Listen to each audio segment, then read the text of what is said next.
Nunca imaginé que un video de menos de 2 minutos, grabado en el cuarto de mi hija, con la cámara del celular apoyada en un vaso, tendría el poder de voltear mi vida de cabeza abajo, y no lo digo de manera exagerada. Cómo me cambió la vida al estilo de una película inspiradora. Estoy diciendo que, en 2 días, dejé de ser la madre, la mujer trabajadora a la que mucha gente respetaba, para convertirme en un monstruo en Internet. Y lo peor, sin que nadie siquiera intentara escucharme. Fue una compañera de trabajo quien me llamó la atención y preguntó si estaba bien. Yo ni siquiera sabía de qué hablaba. Dijo que había visto ese video que están comentando y que, si necesitaba ayuda, solo debía pedirla. Y cuando fui a verlo, era mi hija, en TikTok, llorando, hablando de mí. Ella decía que vivía bajo un control excesivo, que se sentía presionada todo el tiempo, que tenía miedo. No mencionó nada específico. Ni un grito, ni un bofetón, nada que se pudiera probar. Pero las palabras fueron escogidas de una forma que conmovía a quien las veía. Hablaba bajo, lloraba en silencio, y al final soltó: si tienes una madre tóxica, sabe que no estás solo. Solo eso bastó. Las visualizaciones se dispararon como si hubieran echado gasolina al incendio. Las me gusta, los comentarios, las comparticiones, todo en cuestión de horas. Y allí empecé a entender que no solo estaba lidiando con el dolor de ver a mi hija verme como una villana, estaba lidiando con el juicio de millones de personas que no sabían absolutamente nada de nuestra vida, solo lo que ella eligió mostrar. Lo que más me confundió al principio fue que ese día no habíamos estado peleadas, habíamos tenido una semana tranquila, considerando nuestro historial de conflictos. Yo pensaba que estábamos tratando de mejorar, ¿sabes? Incluso le había permitido salir con sus amigas sin bombardearla de mensajes, justamente para demostrar que estaba tratando de darle espacio. Entonces, ver ese video fue como recibir un golpe inesperado en el estómago. Lo vi más de una vez, tratando de entender de dónde había salido aquello. Algunas cosas eran verdades distorsionadas, otras ni siquiera habían sucedido de esa manera. Pero tal como fue editado, con una música triste, palabras en la pantalla y esos cortes muy estratégicos, todo parecía mucho más grave de lo que realmente era. Y el mundo, claro, compró su versión sin pensarlo 2 veces. Cuando empecé a leer los comentarios fue cuando el miedo llegó de verdad. Había gente diciendo que merecía perder la custodia, otros afirmando que se debía hacer algo conmigo. Incluso hubo quien descubrió dónde trabajaba y empezó a etiquetar el perfil de la empresa en los comentarios. Nadie me preguntó nada. Nadie quiso escuchar el otro lado. Y lo que más me dolía era que, por mucho que supiera que se trataba de una narrativa manipulada, era mi hija la que lo contaba. Era su rostro el que aparecía allí, su llanto, el relato. Ni siquiera sabía por dónde empezar a reaccionar. Intenté hablar con ella ese mismo día, pero apenas me miró. Cerró la puerta de su cuarto y se quedó en silencio. Al día siguiente, cuando lo intenté de nuevo, solo dijo: ahora todo el mundo sabe lo que pasó conmigo. Eso me destrozó. Al tercer día, mi jefe me llamó a su oficina. Trabajo en una escuela. Y allí todo el mundo se conoce. Fue hasta educado, pero se notaba que estaba incómodo. Dijo que había recibido unos correos anónimos y que padres de alumnos estaban comentando sobre una empleada de la escuela involucrada en denuncias de maltrato. Juro que me quedé sin reacción. Trataba de explicar que no había ninguna denuncia formal, que era un video de mi hija, que todo estaba fuera de contexto, pero era como intentar secar hielo. Veía en su mirada que ya me estaba percibiendo de otra manera. Y lo peor fue salir de la sala y notar que 2 compañeras, con quienes siempre conversaba en el recreo, dejaron de hablarme al pasar. Fingieron que estaban en el celular. Ahí cayó la ficha. La gente estaba creyendo en esa historia. Descubrí por casualidad que la madrastra estaba detrás del video. Y, cuando digo por casualidad, es porque una amiga de mi hija comentó a una compañera suya que le parecía equivocado que la madrastra quisiera ganar fama con eso. Esa chica me mandó una captura de pantalla de la conversación. Yo ni lo podía creer. Empecé a husmear en el perfil de la madrastra y allí estaba ella, comentando en el video con ese tono pasivo-agresivo que solo quienes la conocen saben identificar. La valentía es romper el silencio, incluso sin el apoyo de tu familia de sangre. Fue lo que escribió, con un emoji de corazón roto y todo.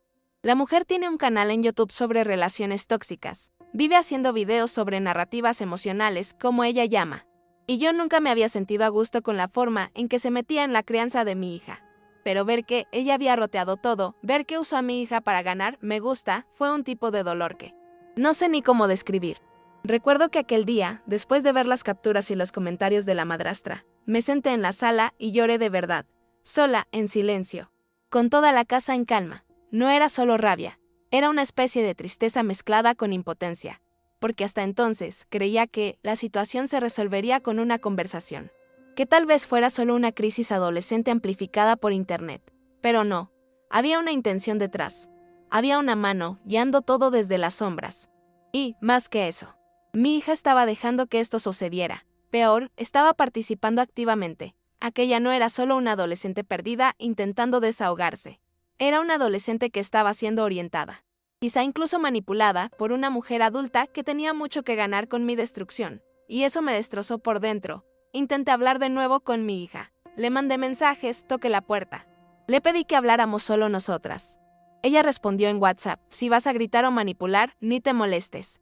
Ni siquiera tuve tiempo de responder, porque en menos de una hora publicó otro video, esta vez con capturas, fragmentos cortados de conversaciones en las que yo decía cosas como no tienes madurez para ciertas decisiones o cuando vives sola, haces las cosas a tu manera, pero ella sacó el contexto completo. No mostró que eran conversaciones sobre que saliera a la madrugada sin avisar, sobre dejar de ir a la escuela, sobre semanas sin entregar tareas, y editó de una manera que parecía que yo quería controlar cada uno de sus pasos, como si fuera una dictadora. La gente tragó eso como una verdad absoluta. Y lo peor, empezaron a pedir mi despido públicamente. Hubo un momento en que casi fui hasta la casa de su padre para intentar resolver esto cara a cara, pero desistí en el último segundo. Sabía que iba a salir mal. La relación con él ya era difícil. Y la madrastra siempre tuvo una forma muy sutil de voltear las cosas contra mí, sin que pareciera que era ella quien estaba creando el conflicto. Ella sabe hacerse la buena. De esas que sonríen demasiado, que dicen no quiero meterme, mientras yo ya estoy en medio del problema desde hace tiempo. Y ahora todo estaba a la vista. No solo ayudó a escribir el guión del video, sino que también lo editó, eligió la música triste, puso subtítulos con frases impactantes. Incluso descubrí que grabó a mi hija unas 5 veces hasta encontrar la mejor toma. Eso me revolvió de tal forma que apenas podía dormir por la noche. No. Dejaba de pensar que ellas estaban ensayando mi ruina como si fuera un proyecto de contenido. Y lo más loco es que, fuera de internet, nadie se acercaba a hablar conmigo. Solo juzgaban. Veía las miradas. Sentía el ambiente cambiar en el trabajo, en el mercado. Hasta en el grupo de padres de la escuela, donde estudia mi hija. Todo el mundo actuaba como si ya supiera todo. Como si yo fuera culpable y punto. Empecé a tener miedo de salir a la calle. De ser reconocida por alguien que vio el video y decidió que merecía ser castigada. Hubo una tarde en que entré a una farmacia y un adolescente me miró.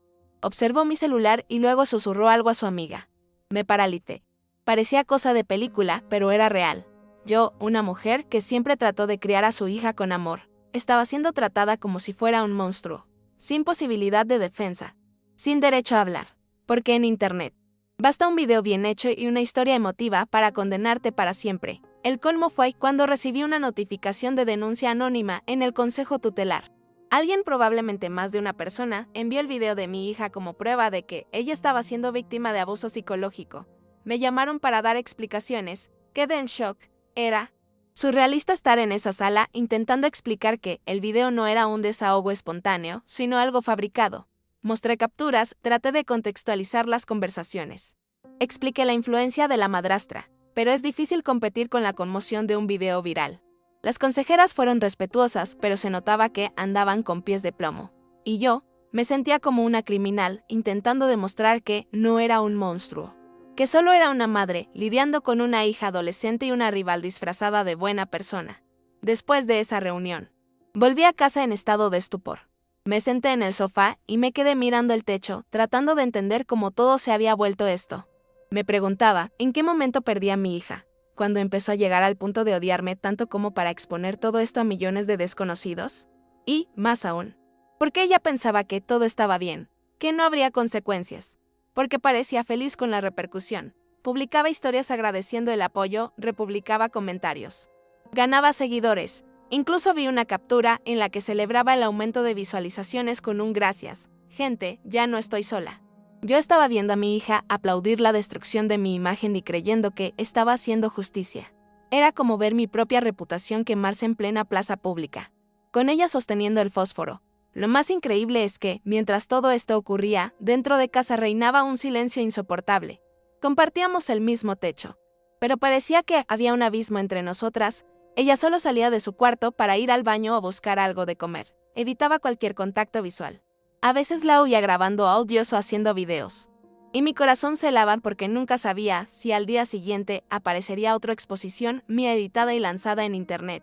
Empecé a andar con un nudo en la garganta todo el tiempo. Y por mucho que quisiera proteger a mi hija, también empecé a tenerle miedo.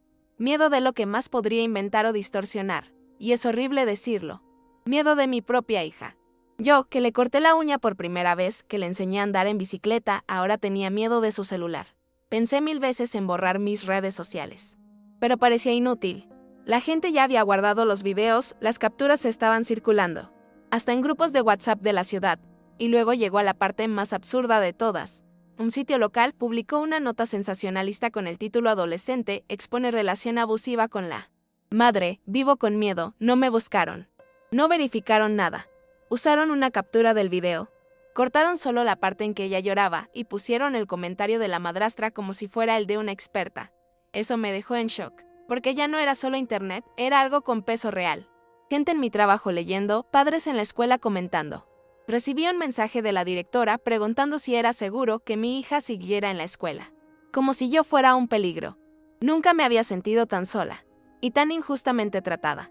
La madrastra, por supuesto, se aprovechó del momento. Hizo un video en su canal comentando el caso, sin citar nombres directamente, pero dejando todo muy claro. Usó términos como madre narcisista, gaslighting en casa y violencia invisible. Decía que era difícil ver esa situación de cerca y que estaba haciendo lo posible por apoyar a la chica, porque alguien tenía que estar de su lado. Y se presentaba como esa salvadora, esa mujer fuerte, sensible y acogedora. Su audiencia creció. Hubo un video con más de 100,000 visualizaciones, con gente diciendo felicidades por dar voz a quien sufre en silencio, y lo peor era que respondía a los comentarios con ese tono mesiánico. Como todo por ellas, todo estaba tan calculado, tan asqueroso. ¿Y mi hija? Allí estaba, en el fondo de una de las historias, riéndose con ella en la cocina, como si nada estuviera pasando. Incluso llegué a buscar una abogada. No porque quisiera perjudicar a mi hija, sino porque necesitaba protegerme. Mi imagen estaba siendo arrastrada por el fango, y eso podía afectar mi carrera, mi estabilidad, mi salud mental. Hablé con la abogada sobre difamación, uso indebido de imagen e incluso sobre medidas legales contra la madrastra. Ella fue sincera, dijo que se podía demandar, sí, pero que sería un proceso largo. Y que los medios podrían explotarlo aún más. Y, sobre todo, que el impacto emocional en mi hija podría ser aún mayor y que, legalmente, estaría demandando a mi propia hija menor de edad. Salí de la oficina sintiéndome como una criminal solo por haberlo considerado. Eso era lo que esa situación estaba haciendo conmigo, ponerme en un callejón sin salida donde era acusada, humillada, y aún así tenía que pedir perdón por intentar defenderme.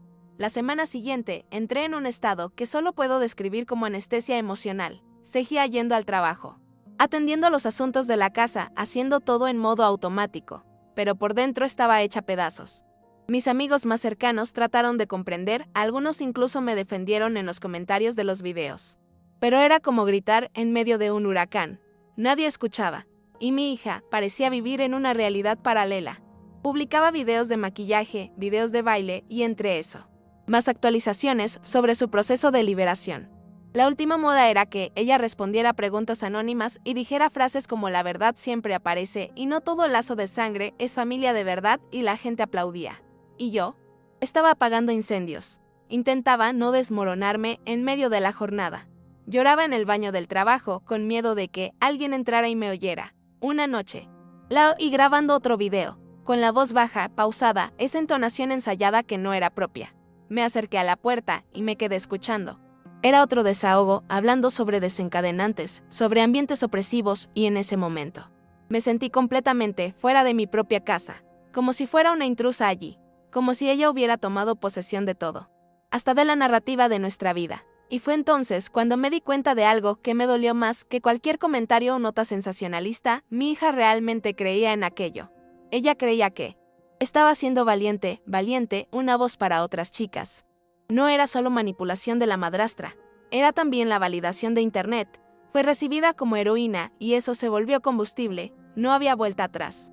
Incluso si quisiera, no sabría cómo detenerlo, y eso me llenó de un miedo nuevo. ¿Y si nunca vuelve a ver la realidad? Fue entonces cuando empecé a guardar todo. Cada captura, cada video, cada comentario. Creé una carpeta en mi computadora con fechas, capturas de conversaciones, comparaciones entre lo que se dijo y lo que realmente pasó. No porque quisiera usarlo contra ella, sino porque sentía que era la única forma de mantener algo de cordura. Como si necesitara demostrar, aunque solo fuera a mí misma, que no estaba loca, que no era esa madre tóxica que ella pintaba. A veces pasaba horas organizándolo como si fuera un rompecabezas. Y en el fondo, creo que también era una forma de distraerme, porque enfrentar el vacío emocional dentro de casa era demasiado doloroso. Mi hija no solo me odiaba, me ignoraba. Y esa indiferencia era más cortante que cualquier grito. Un día, ella publicó un video diciendo que había sido amenazada por un familiar y que estaba decidiendo si exponer o no lo ocurrido. Me paralicé. No sabía si iba a inventar que yo la había amenazado, si iba a distorsionar alguna otra conversación. Y ese video tuvo aún más repercusión. Llegaron personas preguntando si estaba segura, si necesitaba ayuda. Gentes ofrecía acogerla en caso de que decidiera marcharse de casa. Ahí me di cuenta de que la situación había salido completamente de control. Me estaban deshumanizando completos desconocidos. Yo ya no era una persona, una madre. Una mujer con historia. Era un personaje, la mala madre, la villana de internet. Y cualquier cosa que dijera podía ser grabada, editada, republicada. Mi hija, con 15 años, se había convertido en una especie de símbolo, y yo en una amenaza pública según la narrativa creada en base a mi dolor. Después de ese video de la supuesta amenaza, decidí dejar de intentar conversar. No es que hubiera renunciado a ella, sino que todo lo que decía se convertía en contenido. Hasta un deberías dormir más temprano podía convertirse en una captura con un pie de foto tipo otra tentativa de control. Empecé a caminar en silencio por la casa. Evitaba cruzarme con ella en el pasillo, apagaba el wifi del celular para no recibir más notificaciones. Me sentía exhausta como si hubiera envejecido 10 años en pocos días. Y en medio de todo eso, aún tenía que mantener las apariencias en el trabajo, porque necesitaba pagar las cuentas. Fingir que todo estaba bajo control. Por dentro era un caos. Llegué a tener crisis de ansiedad en el carro, estacionado frente a la puerta de casa, con miedo de entrar y encontrar otro video nuevo circulando. Fue en una madrugada cuando me di cuenta de que ella no tenía idea de la gravedad de lo que estaba pasando. Me desperté con sed. Fui a la cocina y vi luz en su cuarto. La puerta estaba entreabierta. Ella reía mientras editaba un video en el celular. Y la madrastra enviaba audios que ella escuchaba con una sonrisa. Me quedé allí unos segundos observando sin que me viera. No había dolor. No había trauma visible. Era casi como si todo fuera un juego, un proyecto. Y eso me quebró. Porque no se trataba solo de mí. Se trataba de cuánto esta generación no entiende la diferencia entre vida y contenido. De cuánto adultos como la madrastra se aprovechan de esto para crear narrativas rentables. Mi hija no estaba intentando protegerse, estaba intentando representar el dolor. Y las redes aplaudían. Cuanto más representaba, más validación recibía. Y yo, poco a poco, desaparecía. Lo que más me asombra hasta hoy es lo rápido que sucedió todo. No hubo un detonante claro. No hubo una pelea gigantesca que justificara ese video. Fue como si todo ya estuviera siendo preparado desde hace tiempo. Y yo solo me percaté cuando ya estaba en medio del huracán.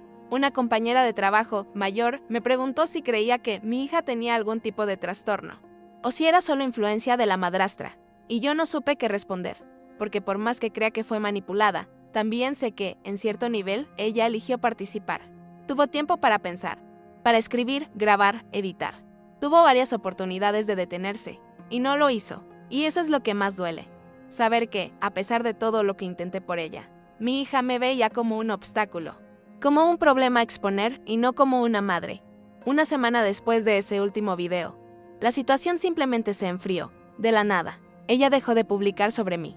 Empezó a compartir cosas banales, videos con filtros, trends musicales, montajes con su novio. El canal de la madrastra cambió el enfoque. Volvió a hablar de relaciones. La gente dejó de comentar, era como si internet se hubiera cansado de nuestra historia y hubiera ido a buscar otra tragedia para consumir. Pero aquí dentro de casa, nada volvió a la normalidad. La desconfianza, el vacío, el dolor de todo lo que se dijo y se hizo permanecieron.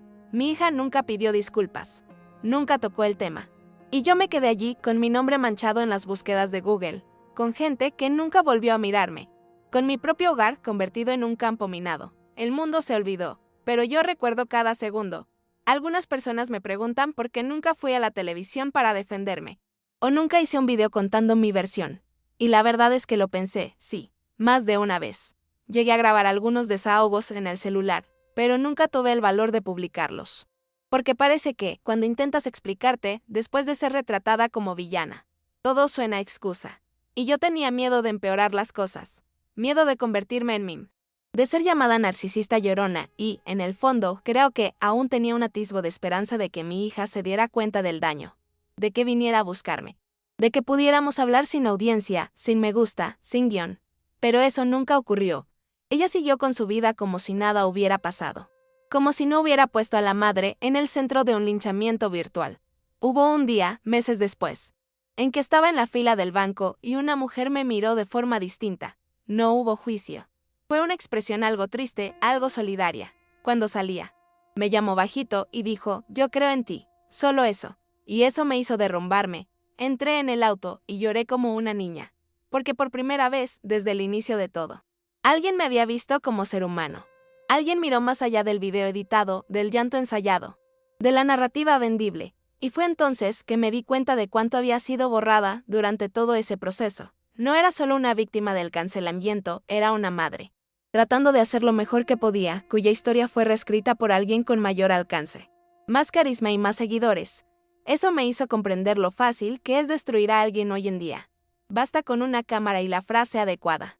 Con el tiempo, me fui alejando de las redes sociales, no por miedo, sino por puro cansancio. Cada notificación me erizaba la piel.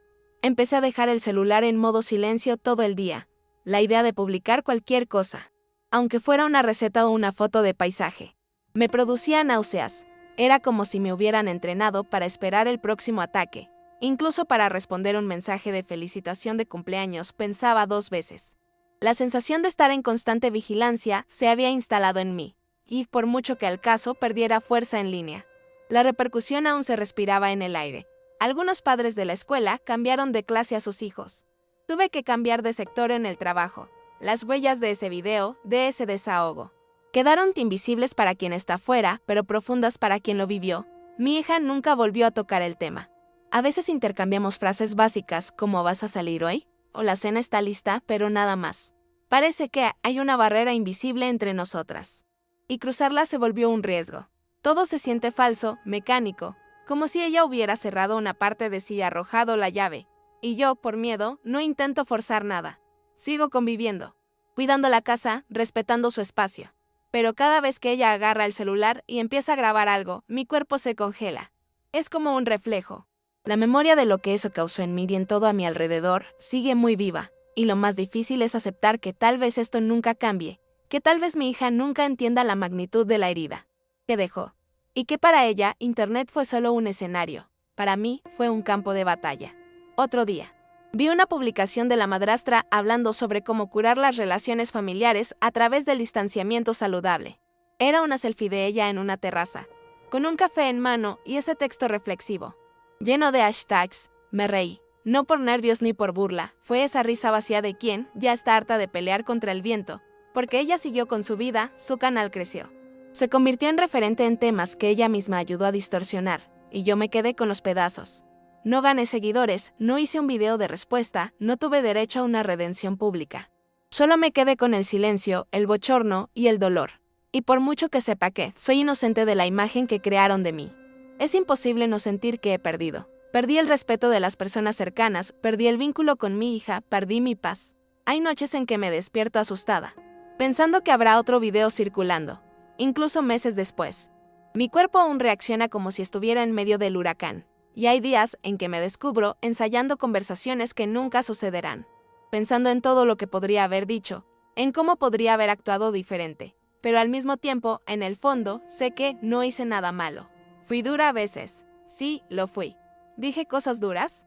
También, pero siempre traté de educar, proteger, poner límites. Nunca fui violenta, nunca grites sin motivo.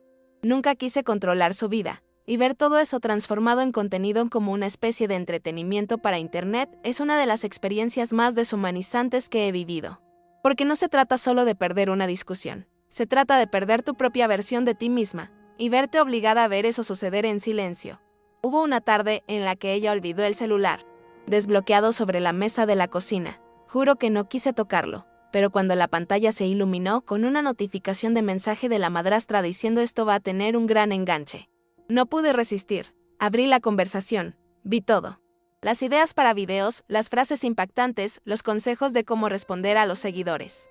Las orientaciones para que ella no retrocediera aún sintiéndose culpable. También vi capturas en las que la madrastra le pedía que mandara de nuestras conversaciones. Solo para mejorar el storytelling, fue como presenciar la grabación de un crimen contra mí, planeado por quien debería proteger o al menos respetar los límites de nuestra familia. Obviamente. Hice capturas de todo, las guardé. Pero no tuve el valor de confrontar, porque a estas alturas, ya sabía, cualquier reacción mía se convertiría en otro argumento en mi contra. Después de ese día, mi deseo era desaparecer, irme, abandonar la ciudad, cambiar de nombre, pero entonces recordé que, a pesar de todo, ella seguía siendo mi hija, y por más dolorosa que estuviera la relación, yo aún la amaba con todo lo que tenía, y eso fue lo que me sostuvo. Decidí que no expondría nada, no publicaría capturas, ni videos, ni mi versión. Seguiría viviendo, esperaría a que pasara el tiempo. Quizás un día crezca, mire atrás y entienda lo que realmente sucedió. Quizás no, pero en ese momento, mantener mi integridad era lo único que podía controlar. Así que, a pesar de todo en mi contra, me quedé en silencio, firme. Y ese silencio, a pesar de doler, me mantuvo en pie, poco a poco. Fui reconstruyendo mi rutina. Empecé terapia, cambié algunos hábitos, me tomé un tiempo alejada de las redes y me concentré en cosas que me recordaban quién soy fuera de toda esta historia. Volví a caminar por las mañanas, a cocinar con calma, a leer libros que llevaban años en el estante. Eran cosas pequeñas, pero me ayudaron a recuperar partes de mí que ni siquiera sabía que se habían apagado. En el trabajo, algunas personas volvieron a acercarse, despacio, como pidiendo permiso para regresar. Otras nunca volvieron a hablarme, y está bien. Entendí que este tipo de exposición, aunque injusta, deja cicatrices en quienes la presencian. No todos saben cómo lidiar. Pero yo sabía que necesitaba seguir adelante, incluso sin un desenlace. Sin justicia, porque esperar un final justo a veces es lo que más enferma. Y mi hija, ella sigue aquí, viviendo conmigo. Compartimos el mismo techo, pero ya no el mismo mundo. A veces, cuando está en el sofá viendo videos en el celular y se ríe a carcajadas, me la encuentro mirándola y pensando, ¿acaso aún recuerda lo que hizo? ¿Siente culpa? ¿O para ella fue solo una fase? ¿Un contenido que envejeció como cualquier otro? No lo sé, y quizá nunca lo sepa. Seguimos conviviendo, casi en piloto automático. Ella habla poco. Yo también. Y ese silencio se ha convertido en nuestra nueva normalidad. No hay peleas, pero tampoco abrazos. No hay gritos, pero tampoco confianza. Es un término medio extraño donde todas fingimos que nada pasó, pero sabemos, en el fondo, que sí ocurrió. A veces me encuentro recordando el día en que todo comenzó, el momento exacto en que me mostraron aquel video por primera vez. Y parece tan distante, pero al mismo tiempo tan presente. Todo cambió. La forma en que veo a mi hija, como me veo a mí misma, como percibo el mundo digital. Hoy entiendo que no hace falta inventar mentiras descaradas para destruir a alguien. Basta con contar una versión editada, pulida, empaquetada para consumo emocional. La verdad es que nadie quiere saberla, quieren sentir. Y si la historia está bien contada. Si tiene lágrimas, música triste y una frase impactante al final, entonces la narrativa está hecha. Y quien esté del otro lado, tendrá que lidiar con el peso de ello. Y lo más increíble es que, después de todo esto, la vida siguió. Sin una disculpa, sin una conversación genuina, sin justicia. Fue como si la tormenta hubiera llegado, lo hubiera destruido todo y simplemente se hubiera ido. Y yo me quedé aquí, recogiendo pedazo por pedazo de mí, intentando reconstruir una relación que quizás nunca vuelva a ser lo que fue, si es que alguna vez lo fue. Todavía no sé cómo terminará todo esto. Quizás no termine, quizás se quede así. Un vacío en medio de la historia. Una herida que cicatriza por fuera, pero que sigue ardiendo por dentro. Lo único que sé es que viví todo esto. Y hasta hoy no sé cómo explicarlo. Solo sé que sucedió.